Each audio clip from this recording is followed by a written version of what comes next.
Speaker महोदय, मुझे आज सुबह इस सभा में आकर बड़ी प्रसन्नता हो रही है क्योंकि यहाँ हम पंचायती राज के कार्यक्रम के बारे में अपने अनुभवों का आदान प्रदान करेंगे।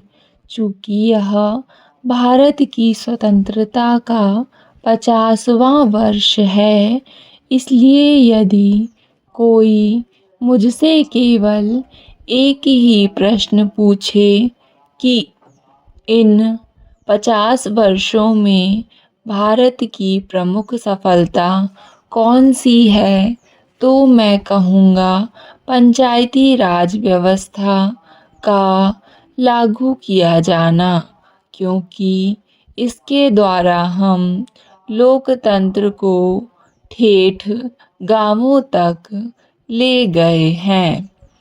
हमने प्रशासन की एक तीसरी श्रेणी भी बना दी है। इसलिए मुख्य मुद्दा हमेशा यह रहा है कि आप लोगों तक कैसे पहुँचे और उन्हें स्वयं अपना शासन स्वयं चलाने के अधिकार दे दें। मेरे विचार में यह भी हमारे स्वतंत्रता संघर्ष का एक सपना था। गांधी जी तो हमेशा ही पंचायत और पंचायती राज पर जोर देते थे। कई वर्षों तक हम इस बात पर विचार विमर्श करते रहे कि गांव में क्या रहने वाले लोगों को और जिला परिषदों को सत्ता सौंपी जा सकती है या नहीं। मुझे लगता है कि जब हमने संविधान में संशोधन कर लिया है तो उससे गांव वालों के प्रति यह चिड़चिड़ापन और विद्वेष अंततः हार गया। जब भी हमने देश के लोकतंत्र की व्यवस्था लाने की चेष्टा की, गांव के प्रति यह विद्वेषी रुख अपना सिर उठा लेता था। आप में से जो लोग 1947 में संविधान के निर्माण के समय उपस्थित थे, उन्हें याद होगा कि तब भी यह प्रश्न उठाया गया था कि वयस्क मताधिकार लागू किया जाए या नहीं। उस समय भी कई ऐसे लोग थे जो नगरों में रहते थे और अपने आप को संभ्रांत समझते थे। उनका यह सोचना था कि जब तक कुछ न्यूनतम योग्यताएं निर्धारित नहीं की जाएंगी, बाद में कुछ कठिनाइयाँ उठ खड़ी होंगी। उनका विचार था कि ऐसे देश में अधिकांश लोग जहाँ निरक्षर हैं और जो देश पिछड़ा हुआ है, वहाँ वोट देने का अधिकार नहीं होना चाहिए। फिर भी मुझे लगता है कि यह हमारे पुरखों और हमारे संविधान बनाने वालों की बुद्धिमत्ता ही थी कि उन्होंने इस बात पर जोर दिया कि जब तक लोकतंत्र वयस्क मताधिकार पर आधारित नहीं होगा, उसे सफलता नहीं मिलेगी। आपको यह भी याद होगा कि पंचायती राज के बारे में बहुत सी समितियां बनाई गई थीं। स्पीकर महोदय, विशेषकर अशोक मेहता समिति का नाम बार बार मेरे दिमाग में आता है। अशोक मेहता समिति ने भी इसकी चर्चा की थी, लेकिन जब इसे कार्यान्वित करने का समय आया, हम सब गलतियां कर बैठे।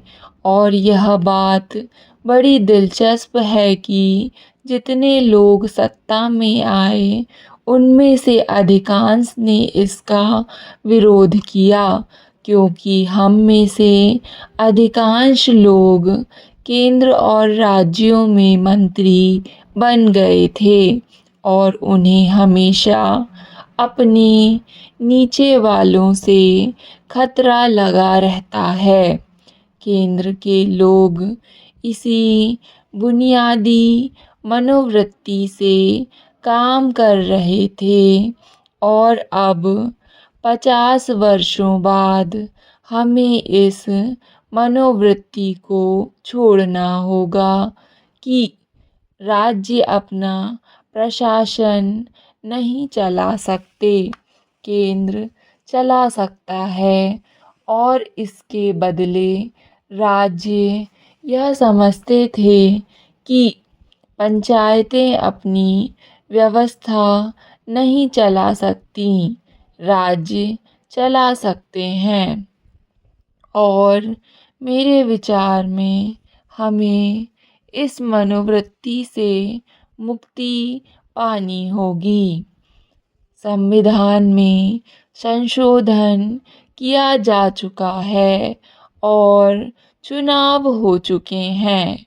यह नहीं कि वे बड़े सुचारू रूप से हुए, बीच में छोटी मोटी रुकावटें भी आईं और कुछ विरोध भी किए गए, किंतु संविधान में संशोधन हो चुका था, इसलिए चुनाव हो गए। अब चूंकि चुनाव हो चुके हैं, इसलिए इस वर्ष 50वें वर्ष में हमें अपने प्रति ईमानदारी बरतनी चाहिए। क्या हम इसे लागू कर रहे हैं, इसकी भावना या शब्दों को लागू कर रहे हैं? क्या हम उन्हें सचमुच में अपना प्रशासन चलाने के अधिकार दे रहे हैं? मेरे विचार में ईमानदारी से तो इन प्रश्नों का उत्तर हाँ में नहीं हो सकता। इसका उत्तर शायद हो सकता है, शायद नहीं हो सकता, शायद हाँ, शायद नहीं, और ऐसे ही और उत्तर होंगे। पर यह कोई वास्तविक उत्तर नहीं है और ना ही होना चाहिए। मेरे विचार में इस वर्ष विशेष रूप से जब हम अगस्त के महीने में यह सम्मेलन कर रहे हैं, तो यह अगस्त का महीना भारत के इतिहास की दृष्टि से अत्यंत महत्वपूर्ण है, क्योंकि जब कभी मैं 9 अगस्त या 15 अगस्त की बात सोचता हूँ तो प्रतिदिन मेरे दिमाग में आता है कि हम इस समस्या को किस दृष्टि से देख रहे हैं।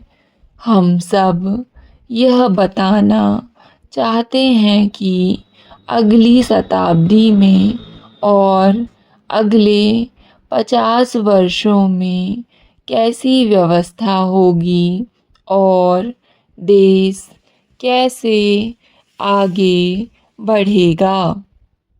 महोदय, चाहे रोजगार के अवसरों का मामला हो या अन्य, उन्हें उनका फ़ायदा पाने के लिए कहीं अधिक कठोर परिश्रम करना होता है। यह बात किसी भी समाज के ऐसे सभी वर्गों पर लागू होती है जिन्हें दमन का शिकार होना पड़ा है और यह समाज में पाई जाने वाली विषमता का ही एक अंग है।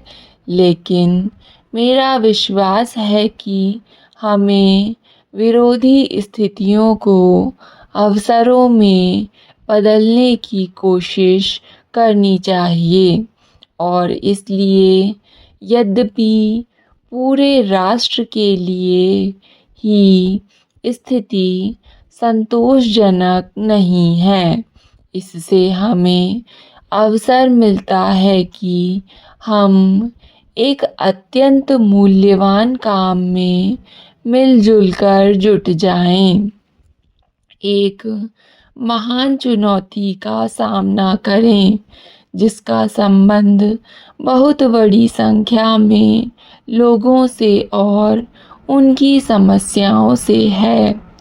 यह एक बहुत बड़ी चुनौती है और अगर इसका सामना कर सकें तो वह पूरे देश के लिए बहुत बड़ी विजय होगी। मेरा विश्वास है कि हमारी ताकत तभी बढ़ती है जब हम चुनौतियों का सामना कर सकें। इस तरह जहाँ हमारे सामने कठिनाइयाँ हैं जिनका सामना करने की कोशिश हमें करनी है, कभी सबका एक साथ और कभी एक एक करके। मैं नहीं समझती कि स्थिति ऐसी है कि हम हताश हो जाएं। डिक्टेशन पसंद आए तो वीडियो को लाइक तथा चैनल को सब्सक्राइब ज़रूर करें। धन्यवाद।